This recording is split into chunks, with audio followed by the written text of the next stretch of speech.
Wagwan, Yazi. Now Yazi. I'm just trolling. Good morning.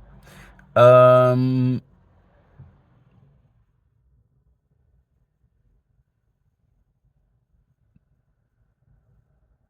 all right, let's get serious. I want to talk about a deeper understanding of Genesis, the story of paradise, Adam and Eve, and a deeper understanding of Jesus, what he really is, what he represents, okay? And to understand this, we need to understand the difference between Christianity as we know it and the Gnostic version of the same involved, let's say, currents, because Christianity captures different currents of that time and wraps them up into a world religion. But there is one of these currents that has been influential but has been kind of, parts of it were restricted and rejected, is Gnosticism, all right? And in Gnosticism, the important part here, you can study this yourself. It's a very interesting story, and there's magical or poetical texts about creation, like, with different names, like, there is, a light that is being led into darkness, and then it falls into that darkness, and different things happen. It's really enchanting and alien to read this. But this is not the point. I just want to tell you that this is a interesting lecture that is really, it's interesting and difficult to understand what it really means. But what is necessary to understand this talk today is, in this framework, there is the concept of a demiurge, which is the creator of this world that we're living in, all right? And the demiurge thinks he is God of the universe, or he is the real God, which is not true. The demiurge is a kind of lesser power, a lesser god, and he is hidden by Sophia in the clouds. So that, it always reminds me of that Bible quote, of that Bible passage that says, and God gave them a strong delusion so that they believe a lie. And yeah, this is the idea. There is the demiurge. He created this world, but he believes he is God, and he wants to be worshipped as the only God. And he has fallen angels or helpers who are called the archons. These are 12 archons who help to keep people trapped inside this paracosm, inside this world, inside this fantastic narration of the demiurge, who is not a true God, but believes it, like a narcissist. Narcissists do not lie or gaslight you. They really believe their own delusion, okay?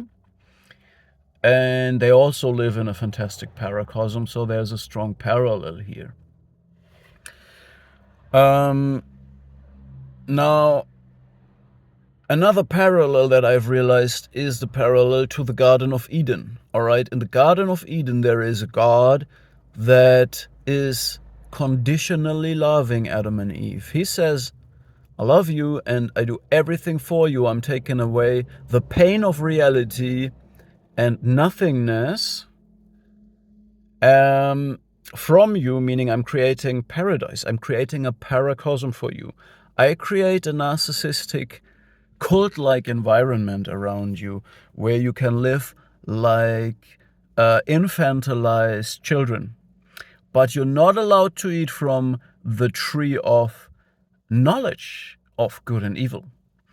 In other words, you can do what you want, and I will relieve you from all your responsibilities in life. But you need to not ask who I really am and understand me. If you understand me, I will preemptively discard you and reject you out of, I will cast you out of the Garden of Eden. And this is exactly a narcissistic cycle. It's a tyrannical God. It's an infantilized God that wants infantilized people around him.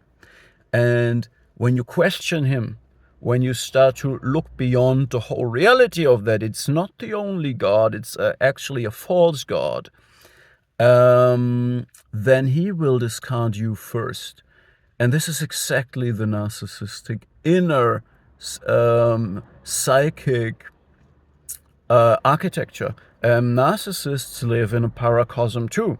They are hidden in the clouds, put there probably by a psychopath who needs them to work as a servant for them, and in exchange they get the delusion that they are a god, and they are relieved from all responsibilities and live in an infantilized version, and they of course only want infantilized people around them, codependents and servants, enablers. Some people will support them because they are ashamed about the truth. Some people will serve them because they are complicit with them. They engage in ritualized forms of transgression and infantilization, and this makes them the in-group that feels like they are an elite. They will feel like they are part of this divine delusion, right? So now let's get back to Eden, to paradise. Adam and Eve live in a fantastic paracosm without responsibilities, without shame. And then the snake comes and tells them to eat from the tree of the knowledge of good and evil, and suddenly they see the truth. They see, if we speak about narcissism, they see that narcissists are basically living in a fantastic paracosm that is just a compensation for a feeling of inferiority. It's a God that wants, it's a lesser God that wants to be God. It's like Lucifer, who has been cast out of heaven because he wanted to be the real God. And then God is angry. He's in narcissistic rage, and he discards them out of paradise. And this shows my understanding of this framework, why the Gnostic worldview helps to understand things much better. It makes much more sense if you understand that the real God, the God of unconditional love, is outside of paradise. The God that keeps Adam and Eve basically captured in paradise is a God that loves conditionally, all right, based on performance. And the true God is outside of that and will love them no matter what they do. And also if they eat from the tree of the knowledge of good and evil. And that exactly is the message of Jesus Christ, okay? So the message of many parts of the Bible is the message of excuse me to say that, of the demiurge, of this God that loves conditionally, that says, that is also an exclusionary principle. If you exclude others, you are excluded. So if you say, this is the chosen people, these are the good guys and these are the bad guys, this is not a message of Jesus. And this is not a message of the monadic true God that loves unconditionally. This is a message of the demiurge, all right? And Jesus was a messenger of the true God outside of all of this system, okay? And he was used and interpreted, and people tried to latch onto him to use him for their own selfish message, and this exactly makes them be a servant of the demiurge, all right? So in other words, you can follow Jesus, and if you follow Jesus, that's the only thing and the only connection to the monadic real God. You know, it's like you feel that feeling of divine love in your heart, and the proof that this is real is Jesus, and there's nothing between you and him. And all the other messaging, all the other side stories, all the other influence and currents, as I said, there's many currents, are misleading and serving that false God that divides and excludes, okay? And so we understand Jesus is a absolute revolutionary, all right, and a rebel. And he is this because he says this original sin that is eating from the tree of the knowledge of good and evil is forgiven. It's forgiven. It doesn't matter, all right? In fact, it's even necessary to understand and act in this world ruled by narcissists and psychopaths. You need to eat from that tree to understand how things work and to make sense of the things that happen. We now see it in the Epstein Island, in that phenomenon of secret societies that glue together the whole structure of society, the people leading us, all right? This is ritualized forms of transgression that creates complicity, and that creates these closed cults that have strong influence on us. And we need to understand this. This has nothing to do with God. This is the false God, all right? But it gives them power, and it gives them the feeling of being God, and this exactly moves them further away from what I call the real God, okay? And Jesus is a revolutionary because he is the direct connection to that real God and the only light that can be trusted in this world, so to speak, okay? And he says, his message is, you can understand this. He goes to the slaves and tells them, you need to understand the mechanic behind your slave masters. There is a God, a greater master behind them who loves you no matter what you do. You don't have to function this way. You don't have to be programmed, socially engineered, all right? And this is the revolutionary nature of Jesus' message. You know, he framed it as the original sin is forgiven. And I think this is the maximum that people could digest, and this is what he could do by living by example, by embodying that forgiveness, this love, and to sacrifice himself.